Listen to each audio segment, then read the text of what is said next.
Hello dear student, welcome to my YouTube channel. तो आज की वीडियो में हमेशा की तरह आपने थंबनेल पर देख ही लिया होगा कि आज की वीडियो हमारी किस टॉपिक पे, किस प्रश्नावली में और किन प्रश्नों के बारे में होने जा रही है। और यदि आप हमारे चैनल पर नए हैं और आपने हमारे चैनल को सब्सक्राइब नहीं किया तो यूट्यूब चैनल को सब्सक्राइब कर दीजिए और बेल नोटिफिकेशन दबाना मत भूलिए, ताकि कोई भी वीडियो अपलोड करते ही नोटिफिकेशन आप तक तुरंत पहुँच जाए। चलिए वीडियो को शुरू करते हैं। जैसे कि हमने पिछले वीडियोज़ में प्रश्न संख्या 8 तक के प्रश्नों का सॉल्यूशन कर लिया था प्रश्नावली 6.1 में।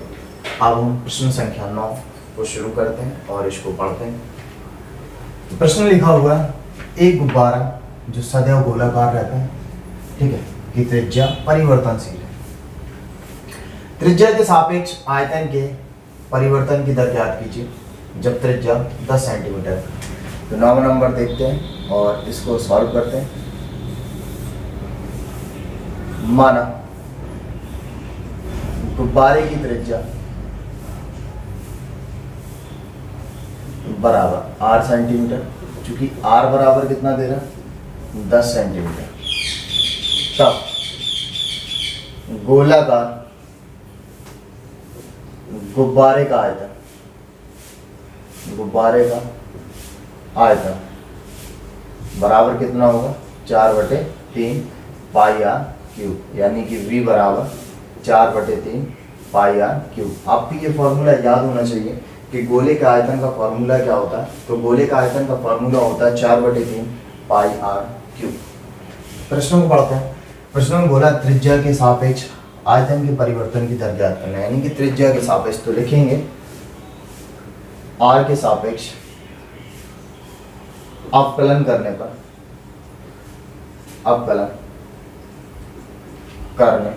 पर तो क्या लिखेंगे इसको dv upon dr 4/3 pi R cube. तो dv upon dr 4/3 pi d upon dr r cube, ठीक है।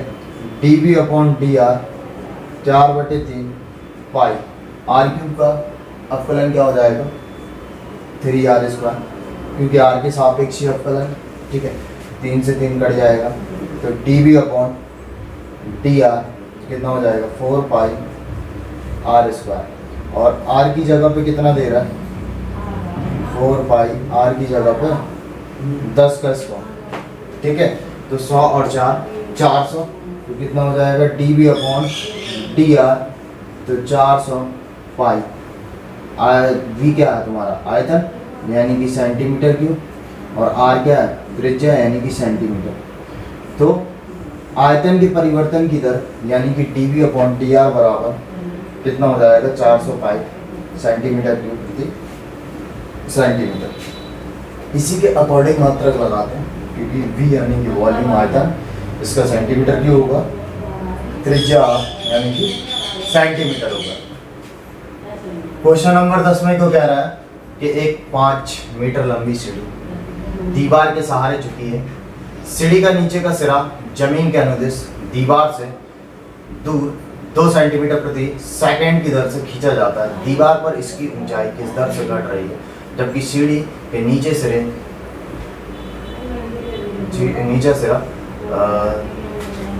का सिरा दीवार से 4 मीटर दूर है, ठीक है। सबसे पहली चीज तो हम क्या करते हैं, इस प्रकार से एक चित्र बनाते हैं, ठीक है। एक चित्र बना लेते हैं पहले, और ये हमारी क्या हो जाएगी, ये हो जाएगी दीवार, क्या हो जाएगी दीवार, और ये हो गया समतल, क्या हो गया समतल। और ये इस प्रकार से सीढ़ी लगाई जाती है, तो ये हो गई सीढ़ी, ठीक है।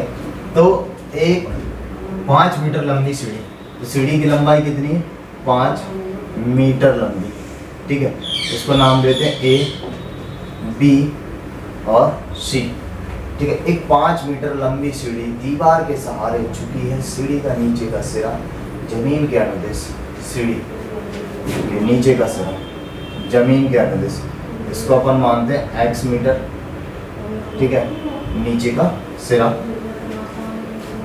जमीन के अनुदिश दीवार से 2 सेंटीमीटर प्रति सेकंड की दर से खींचा जाता है, यानी कि नीचे का सिरा, जो नीचे का सिरा है, तो यही जब खींचा जाएगा तो यही जो ए बी लिखा है ना, यही एडजस्ट होगा जब इस सीढ़ी के नीचे के सिरे को खींचा जाएगा, है ना, ऊपर नीचे करेंगे तो यही ए बी वाला पार्ट क्या होगा, एडजस्ट होगा। दीवार से दूर 2 सेंटीमीटर प्रति सेकंड की दर से खींचा जाता है। दीवार पर इसकी ऊंचाई किस दर से बढ़ रही है, ऊंचाई, ठीक है। अब भाई सीढ़ी खींचेंगे ना, एक नॉर्मल सी बात है, ये एक दीवार मान लें हम, ये रही सीढ़ी, और जब सीढ़ी खींचेंगे तो देखिए ऊंचाई, ये जो ऊंचाई दिख रही है ना आपको, ये सीढ़ी इस प्रकार से लगी है। अब सीढ़ी खींचेंगे तो ऊंचाई में तो क्या होगा, परिवर्तन होगा ना। यही ऊंचाई, अगर इसको मान लें आप, ऊंचाई समझे अगर ध्यान से, तो इस ऊंचाई में परिवर्तन होगा। अगर इस सीढ़ी, जिस सीढ़ी हो गई, मार्कर को सीढ़ी मान लें, नीचे का हिस्सा खींचा जाएगा तो देखो ऊंचाई में परिवर्तन देखने को मिल रहा है, ठीक है। 2 सेंटीमीटर प्रति सेकंड की दर से खींचा जाता है। दीवार पर इसकी ऊंचाई किस दर से घट रही है, यानी कि इसको y मान लेते हैं, दीवार की ऊंचाई को y मान लेते हैं। जबकि सीढ़ी के नीचे का सिरा दीवार से 4 मीटर दूर है, यानी कि x बराबर दिया भी है 4 मीटर, ठीक है। लिख लेंगे, दिया है, क्या दिया, x बराबर 4 मीटर, और यहाँ पर लिखेंगे माना ए बी बराबर हमने क्या माना, x मीटर, और बी सी बराबर y मीटर, ठीक है। तब समकोण त्रिभुज,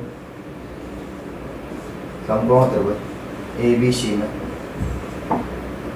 बी सी में देखेंगे तो ए सी का स्क्वायर बराबर ए बी का स्क्वायर प्लस बी सी का स्क्वायर। ए सी हमारा 5 स्क्वायर और ए बी को हमने x माना, x मानना पड़ेगा। ये मत सोचिए कि x का मान दिया है तो हम नहीं मानेंगे, x का मान मानना पड़ेगा, क्योंकि यही जो ए बी है ना, यही एडजस्ट हो रहा है, 2 सेंटीमीटर प्रति सेकंड दे रहा है, और बी सी होगा हमारा y स्क्वायर।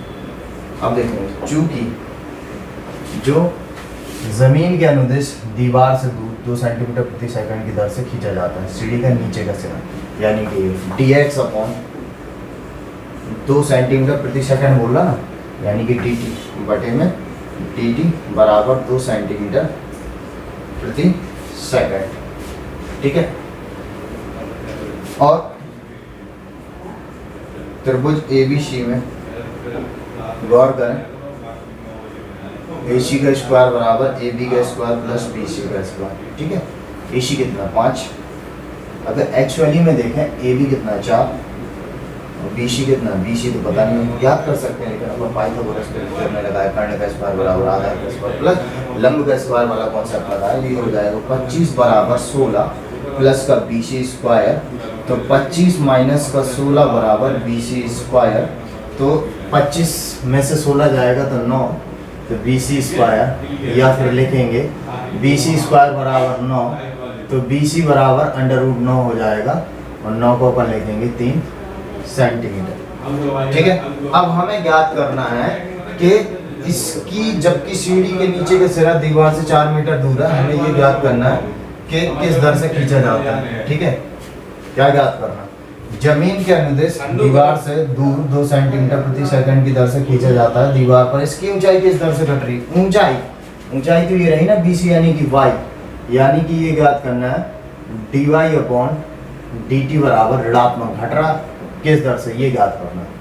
अब इसे ज्ञात करने के लिए अपन क्या करते हैं, समीकरण 1 का t के सापेक्ष अवकलन, क्योंकि इसने ही शो कर दिया 2 सेंटीमीटर प्रति सेकंड ने शो कर दिया t के सापेक्ष अवकलन, तो लिखेंगे समीकरण 1 का t के सापेक्ष अवकलन करने पर, है ना, अवकलन करने पर। अब ये रहा समीकरण 1, ये रहा, तो d अपॉन dt 5 का square, d upon dt x square, d upon dt y square, तो ये एक अचर पद है, इसका मान 0 हो जाएगा, ये जाएगा 2x, और x का अवकलन dx upon dt, y square का हो जाएगा 2y, और y का अवकलन dy अपॉन dt। तो क्या लिखेंगे, 2 कॉमन निकाला जाएगा, x dx अपॉन dt, और ये y dy अपॉन dt, 2 इस तरफ जाएगा तो 0, x कितना हमारा 4, और dx अपॉन dt कितना है 2, तो y डी, और y कितना ज्ञात किया हमने, y भी ज्ञात कर लिया, जो कि हमारा BC, y क्या है BC, यही तो है y। तो y कितना निकाल लिया 3, तो ये 8 हो गया। इस तरफ आएगा माइनस का 8, 3 dy/dt। 3 इस तरफ आएगा तो माइनस का 8/3 dy/dt, या फिर लिखेंगे dy/dt बराबर माइनस का 8/3। y क्या ऊंचाई सेंटीमीटर, t क्या समय सेकंड। तो यहाँ पर हमने देख लिया इसकी ऊंचाई 8/3 सेंटीमीटर प्रति सेकंड की दर से घट रही है। जो ऋणात्मक चिन्ह है यही शो करता है कि घटना। तो लिखेंगे अतः दीवार की ऊंचाई 8/3 सेंटीमीटर प्रति सेकंड की दर से घट रही है। ठीक है, तो वीडियो पॉज करके आता नोट कर लीजिए। 11वें नंबर को देखते हैं। तो 11वें नंबर में क्या कह रहा है, एक कण वक्र 6y बराबर x³ + 2 के अनुगत गति कर रहा है। ठीक है, वक्र पर उन बिंदुओं को ज्ञात कीजिए जबकि x निर्देशांक की तुलना में y निर्देशांक 8 गुना तीव्रता से बदलता है ना।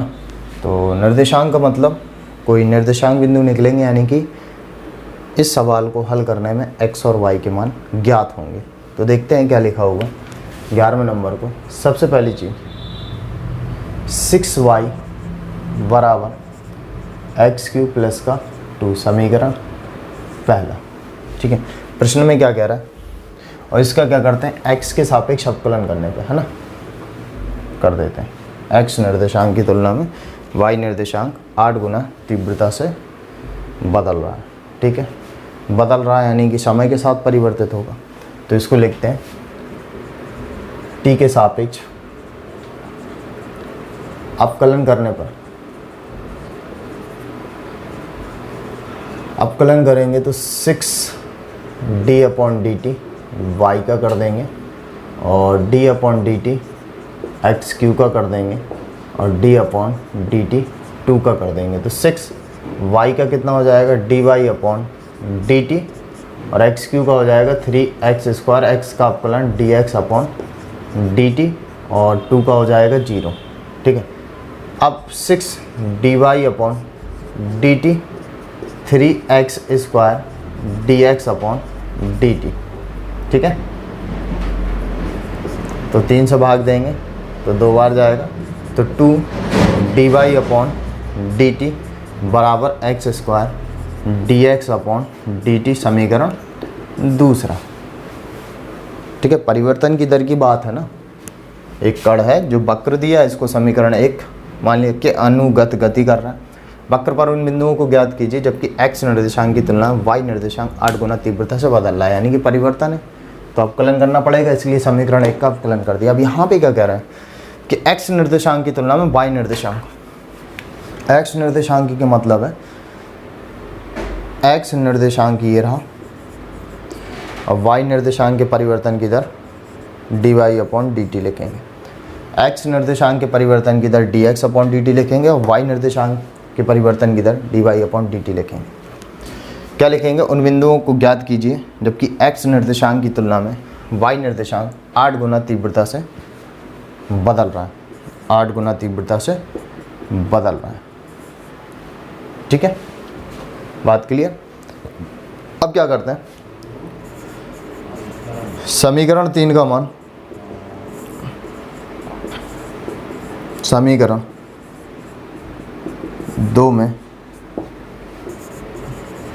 रखने पर, तो 2 dy/dt की जगह पे कितना रखेंगे 8 dx/dt और ये x² dx/dt, dx/dt दोनों कट गए, जो हो गया 16 बराबर x²। तो x² बराबर 16 भी लिखा जा सकता है, वर्ग हटेगा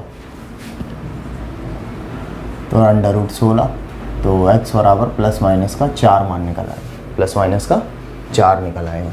तो हम क्या करेंगे, x बराबर 4 समीकरण 1 में रखने पर, समीकरण 1 पे रखते हैं तो 6y x की जगह पे 4 की घात 3 प्लस का रखा ना +2 6y बराबर 4 की घात 3 64 प्लस का 2, तो 6y बराबर 66 और भाग देंगे तो y बराबर बचेगा 11।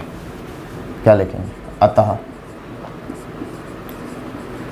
पहला बिंदु क्या निकला? x का मान 4 रखने पे y का मान 11। ये रहा पहला बिंदु। ठीक है, पुनः x बराबर 4 है, x बराबर -4 रखने पर x की जगह पे -4 रखते हैं, तो 6y बराबर -4 की घात 3 प्लस का 2, तो 6y बराबर 4 की घात 3 64। लेकिन सम घात होती ना तो माइनस का चिन्ह प्लस हो जाता है, लेकिन विषम घात है तो माइनस का चिन्ह बाहर आएगा, प्लस का 2। 6y बराबर कितना बचेगा? माइनस का 62।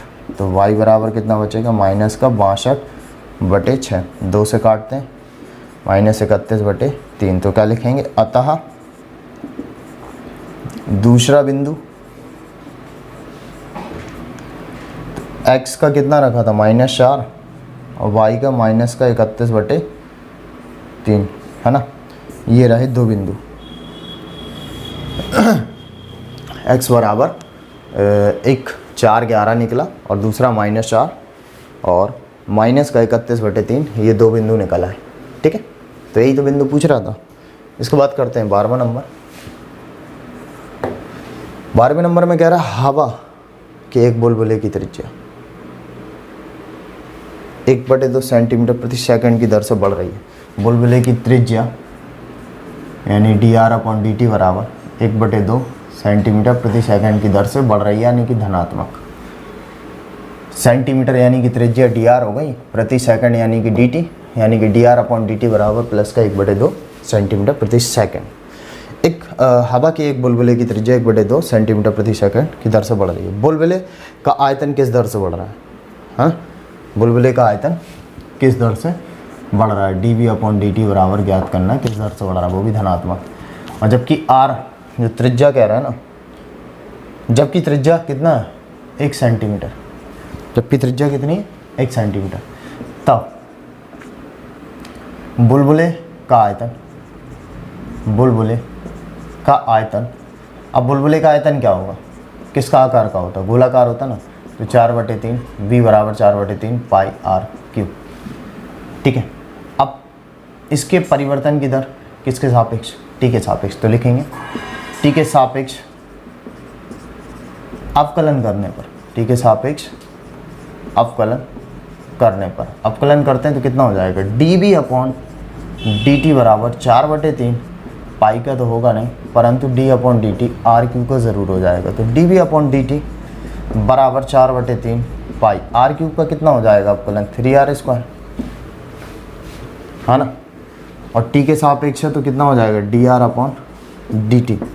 तो dv/dt बराबर 3 से 3 कट गया और लिखेंगे 4 पाई r की जगह पे 1 का स्क्वायर, क्योंकि त्रिज्या कितनी दे रहा है? 1, और dr/dt कितना दे रहा है? 1/2। 2 से भाग देंगे 2, यानी कि dv/dt तो 2 पाई, और आयतन क्या होता है? सेंटीमीटर क्यूब, और समय क्या होता है? सेकंड, यानी कि dv/dt बराबर कितना?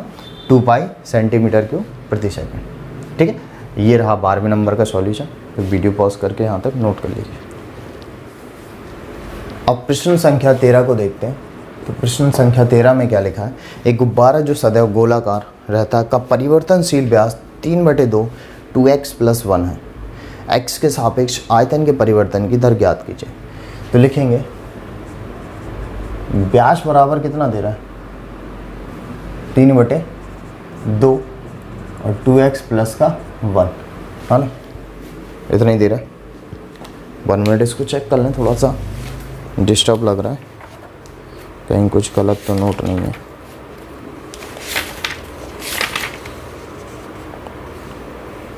ठीक है, थोड़ा सा कंफर्म ही करना था। तो परिवर्तनशील व्यास कितना दे रहा है? 3/2 2x + का 1। तो लिखेंगे तब त्रिज्या r बराबर, तो इसका आधा कर देंगे 3/2 2x + 1, इसका आधा, तो r बराबर हो जाएगा 3/4। जो बटे में लिखे दोनों का गुणा हो जाएगा 2x + का 1, है ना। मात्रक तो कोई दिया नहीं है, तब गुब्बारे का आयतन, तब गुब्बारे का आयतन V बराबर 4/3 पाई आर क्यूब, है ना, यही तो होता है आयतन। अब व्यास ये दे रहा है, त्रिज्या ज्ञात कर लिए। प्रश्न में क्या कह रहा है, x के सापेक्ष आयतन के परिवर्तन की दर। तो लिखेंगे पहले नंबर, तो पहले v आयतन को कंप्लीट करते हैं, 4/3 पाई। r की प्लेस पे कितना रखेंगे, 3/4 2x + 1 की घात 3, ठीक है। तो v बराबर 4/3 पाई, 3 का क्यूब कितना 27 होगा, 4 का क्यूब 64, और ये 2x + 1 की घात 3। 4 से भाग देंगे 16, 3 से भाग देंगे 9, तो v बराबर 9/16 पाई 2x + 1 की घात 3। अब लिखेंगे x के सापेक्ष बोला ना उसने प्रश्न में, x के सापेक्ष अवकलन करने पर, x के सापेक्ष अवकलन करेंगे तो dv/dx बराबर 9/16 पाई का तो कुछ नहीं होगा, और d/dx 2x + 1 की घात 3 का ज़रूर होगा, और dv/dx 9/16 पाई। अगर x³ होता तो 3x² हो जाता, 3x², परंतु ये x थोड़ा ना, तो इसका हम क्या करेंगे, पुनः अवकलन, ठीक है। dv/dx बराबर 9×27/16 पाई, ठीक है, और ये लिखा है 2x + 1 की घात 2। इसको सॉल्व करेंगे ना भाई, 2x में x का तो 1 हो जाएगा, 2 बचेगा, 1 का 0, तो dv/dx बराबर 27/16 पाई और 2x + 1 की घात 2 × 2, और 2 से भाग देंगे 8, यानी कि dv/dx 27/8 पाई 2x + 1 की घात 2। मात्रक तो कोई है नहीं है, तो सीधा सीधा बस इतना ही लिख देंगे, 27/8 2x + 1 की घात 2। क्योंकि इस प्रश्न में कोई मात्रक तो दिया नहीं है, तो मात्रक लिखने की ज़रूरत है भी नहीं है, ठीक है। तो हमारा आंसर कितना हो जाएगा, 27/8 पाई 2x + 1 की घात 2। ये रहा आपका आंसर। तो 13वां नंबर तक के प्रश्न कंप्लीट हुए। मिलते हैं फिर नेक्स्ट वीडियो में, तब तक के लिए टेक केयर एंड मिलते हैं अगली वीडियो में।